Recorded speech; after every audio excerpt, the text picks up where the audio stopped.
porque ya tenemos ahí, tenemos ya a nuestro invitado conectado, pero yo les quiero un poco recordar esta historia de la compañía de Luz y Fuerza. Ustedes recordarán que en 2009 el gobierno de Felipe Calderón intervino la compañía de Luz y Fuerza del Centro, que tenía básicamente controlaba o tenía a cargo, era una paraestatal que tenía a su cargo el suministro de luz en los estados centrales del país, y con una serie de campañas como esta que acabamos de ver ahora de Estados Unidos para construir la idea de Venezuela el malvado, con una serie de campañas sobre los trabajadores de la empresa, decidió o aprovechó un momento que era justo el mundial, un juego de fútbol, todos recordamos en México, un juego de fútbol de la selección mexicana de fútbol, para atacar a la compañía, para intervenirla, para emitir un decreto de extinción, echó a más de 40,000 trabajadores a la calle y provocó, empezó a pavimentar con eso el camino para la reforma energética que concretó Enrique Peña Nieto. Pero ahora, 16 años después, que esa es la noticia que ayer veíamos y que nos pareció muy relevante, ha habido, ¿no? Acá lo tenemos, después de la marcha que hubo el lunes 13, porque se acaban de cumplir los 16 años, algunos de los trabajadores de esta extinta compañía de Luz y Fuerza del Centro marcharon para demandar su reinserción, como les digo, después de que fuera extinguida por el decreto presidencial de Felipe Calderón.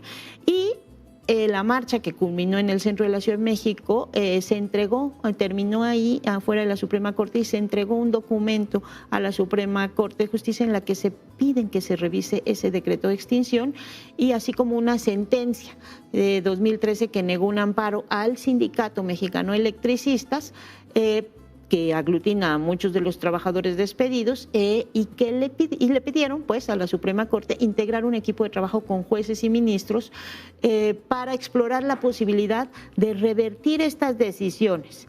Y esa es la parte por la cual tenemos aquí al compañero a José Antonio Almazán, que ya está conectado, porque vimos la nota. José Antonio Almazán, bienvenido al Sinsonte, aquí a Canal Red América Latina. Gracias por conectarte.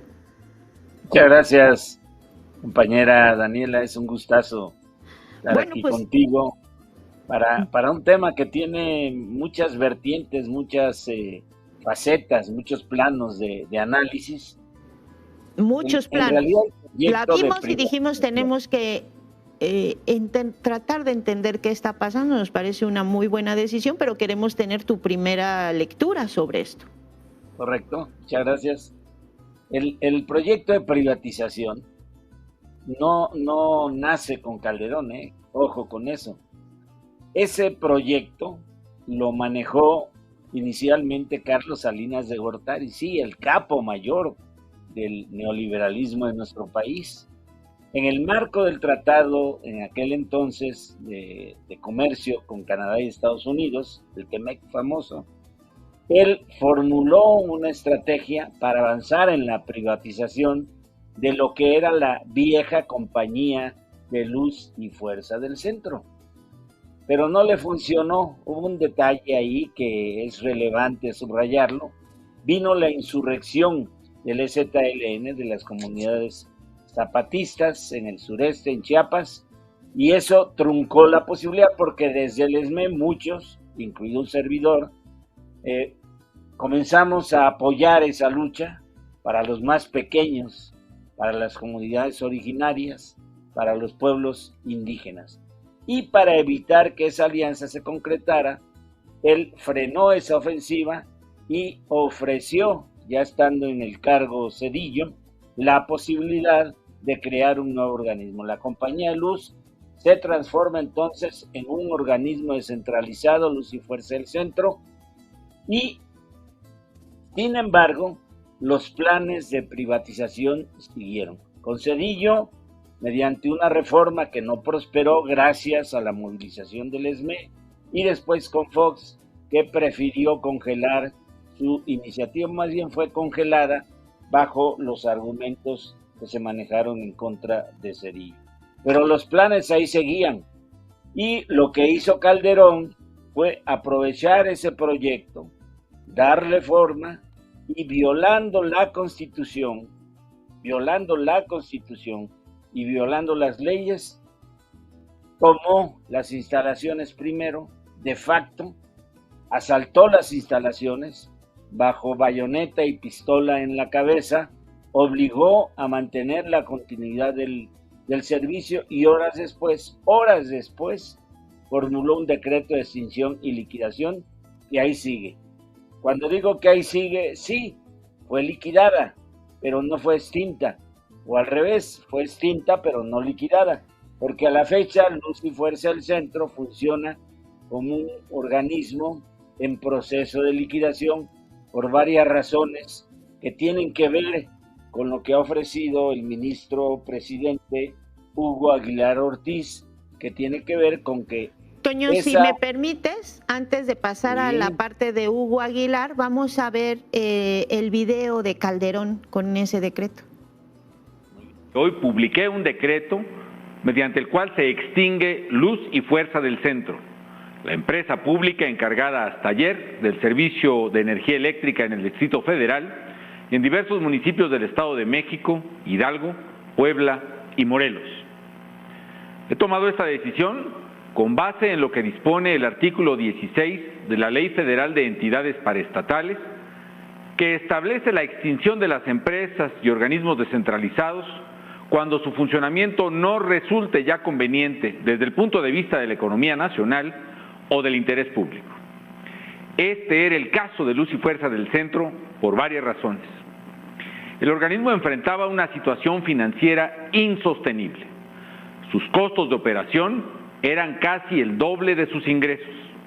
Este año, por ejemplo, a través de los impuestos de los mexicanos, teníamos que darle a Luz y Fuerza más de 42,000 millones de pesos, además del dinero que la empresa cobra a los usuarios a través de las tarifas de luz.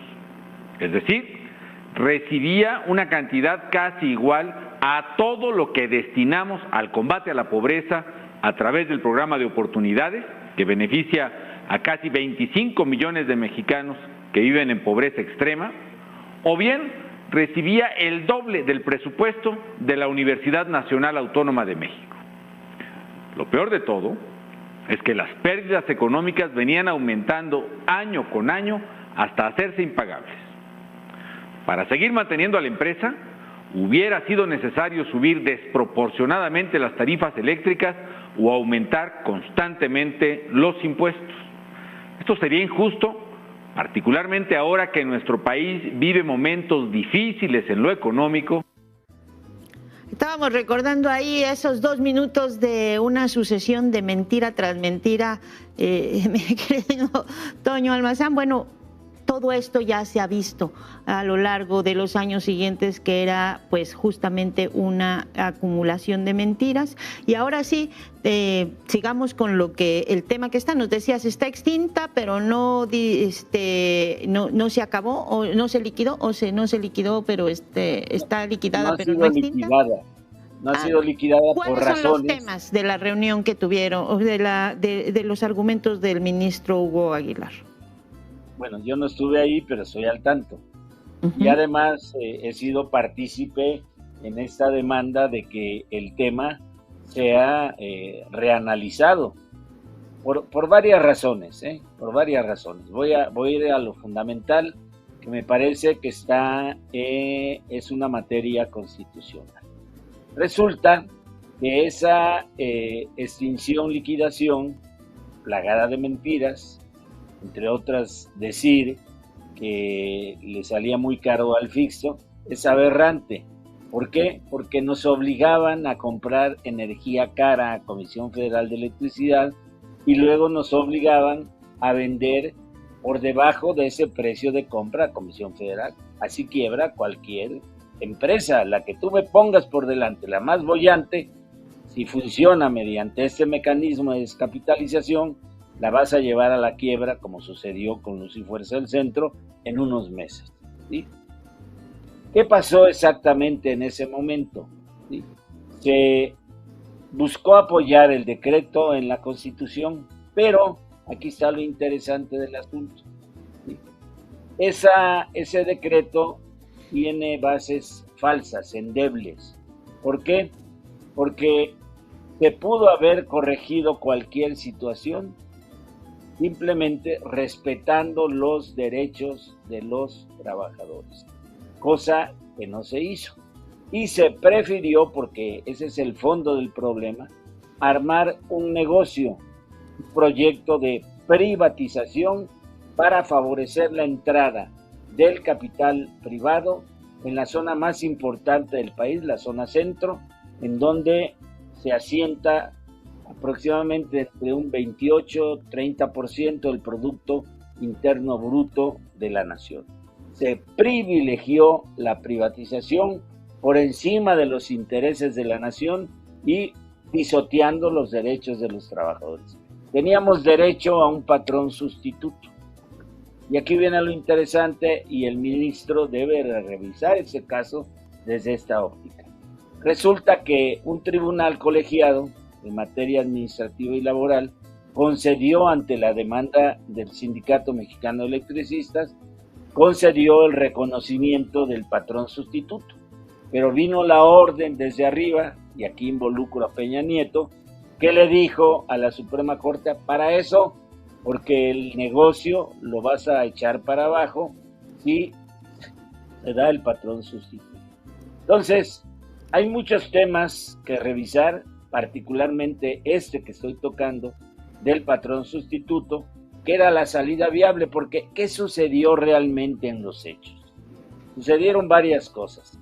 Durante esos primeros meses del decreto, de la aplicación del ilegal e inconstitucional decreto de extinción de Luz y Fuerza del Centro, entraron a Comisión Federal de Electricidad alrededor de unos 3.500 ex trabajadores de Luz y Fuerza del Centro sindicalizados. Este dato es muy importante, pero entraron renunciando a los derechos que les otorgaba, y esto se hubiera dado bajo la figura de un patrón sustituto. Y a lo largo de todo este periodo hemos visto cómo se ha privilegiado por parte de los gobiernos neoliberales, y ahora esa es la oportunidad que tiene el gobierno de la 4T de enmendar esa injusticia cometida en contra de 44,000 trabajadores electricistas, y también afectando los derechos en aquel entonces de más de 22,000 jubilados. Entonces, hay bastante materia. Si el ministro presidente de la Suprema Corte, el ministro Hugo Aguilar Ortiz, resuelve como ha sido anotado, y lo ha dicho frente al charro empresario Martín Esparza Flores el 13 de octubre, pero días antes lo dijo también frente al Frente Amplio de Unidad que encabeza Rosendo Flores. Ambos recibieron esa respuesta de parte del ministro de revisar el caso. Y revisar el caso tiene que ver revisarlo en el marco de la actual Constitución que nos rige, que contiene todavía elementos de privatización, desde el solo hecho de que reconoce que el capital privado en la inversión en materia de generación para el mercado eléctrico puede detentar hasta un 46% de ese mercado en el tema de la generación. Entonces, pese a todo, hay posibilidades reales que en la reapertura del caso estos asuntos se puedan abordar para resolver varios temas que están pendientes. El primero de ellos, y el más importante, es alcanzar una reinserción laboral para los miles de electricistas que todavía están en condiciones físicas, técnicas, profesionales de regresar al trabajo. ¿Cuántos serán? Voy a dar un dato que alguien me puede corregir inmediatamente. Yo calculo que alrededor de unos 4 a 6,000 trabajadores estarían en esas condiciones. El resto, como un servidor, yo ya estoy jubilado, pero hay compañeros que se quedaron como ex trabajadores sin alcanzar la jubilación, que tienen mi edad y que ya no estamos en condiciones de subirnos a un poste, de bajar a una bóveda subterránea, de caminar las líneas de transmisión, qué sé yo, todo lo que es la materia en la prestación del servicio público de energía eléctrica, generando, transformando, transmitiendo, distribuyendo y vendiendo la energía eléctrica.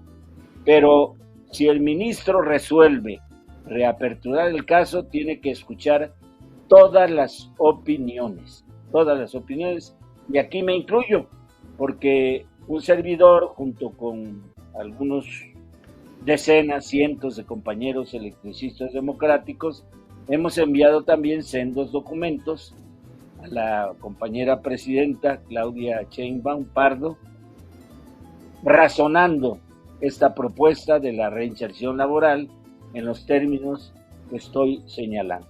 Y sobre eso hay varias alternativas en los marcos de una constitución vulnerada y de la nueva ley del sector eléctrico y de la nueva ley de empresa pública de la Comisión Federal de Electricidad. Tenemos las posibilidades de filiales. Una filial le permite a Comisión Federal mantener el control mayoritario, pero dar apertura al capital privado. No lo digo yo, lo pueden consultar en la ley del sector eléctrico y lo pueden consultar también en el articulado de la ley de la empresa pública Comisión Federal de Electricidad. Pero también existen modalidades de cooperativas que permiten que haya cooperativas de participación estatal mayoritaria, y esa es una posibilidad que queda abierta. También tenemos la posibilidad de que sea bajo modalidad de trabajadores de confianza, conforme al reglamento de trabajo del personal de confianza de Comisión Federal de Electricidad. Y finalmente está una última propuesta que, digamos, es como un clavo ardiente y lo podemos explicar, que es la contratación directa en Comisión Federal de Electricidad como sindicalizados del SUTERM y bajo el contrato colectivo de trabajo CFE-SUTERM. En fin, he apuntado algunas modalidades, no son todas, pero son, digamos, las más firmes, las que tienen mayor tiempo legal, jurídico, laboral. Toño, ya creo que ya no te estoy escuchando bien esta última parte, pero pues queda abierto el tema, queda abierto.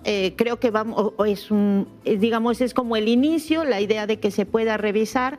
Después habrá que tener quizá muchas discusiones y muchas conversaciones sobre las opciones que hay para los trabajadores de Luz y Fuerza. Yo te agradezco muchísimo que te hayas conectado y seguramente vamos a estar platicando contigo otras ocasiones. Esperemos, ¿no?, que esto se mantenga, esta idea, que se reabra y que podamos después seguir comentando todo esto. También esperamos que nos mandes un artículo para Diario Red América Latina. Por supuesto, agradezco mucho esta ocasión para felicitarte y para aprovechar estos espacios que luego se nos cierran, ¿sí?, en los medios informativos tradicionales, ¿sí?